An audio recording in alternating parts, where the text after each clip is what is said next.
केशा, modelling से direct acting में आप आ गई हैं, बीच में टेलीविजन का स्पीड ब्रेकर नहीं आया? स्पीड ब्रेकर आना चाहा था, लेकिन मुझे लगा कि मुझे डायरेक्ट फिल्म करनी चाहिए, उसकी ऑफर ज़्यादा अच्छी थी तो ऑफ कोर्स।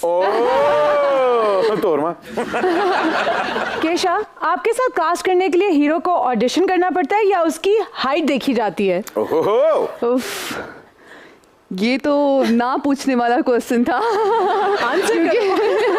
क्योंकि ऑफ कोर्स यार, मेरे साथ पहले लड़के को खड़ा किया जाता है और उसके बाद उसकी हाइट देखी जाती है और उसके बाद उसको उस मूवी में लिया जाता है, लाइक मूवी हो या ड्रामा हो या कुछ भी हो।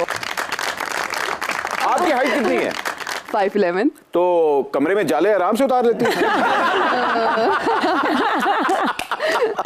5'11" बड़ी अच्छी हाइट होती है। सनम सईद भी, आई थिंक शी इज 5'10". मुझे बताएं, आपकी फिल्म थोड़ी लाइफ थोड़ी जिंदगी कब रिलीज होने वाली है और उसका रिस्पांस क्या एक्सपेक्ट कर रही हैं? अभी रिसेंटली अमेरिका में रिलीज़ हुई है 3 दिसंबर को। काफ़ी अच्छा रिस्पांस आया है और इंशाल्लाह पाकिस्तानियों से भी यही उम्मीद है कि वो काफ़ी अच्छा रिस्पांस देंगे इसके लिए।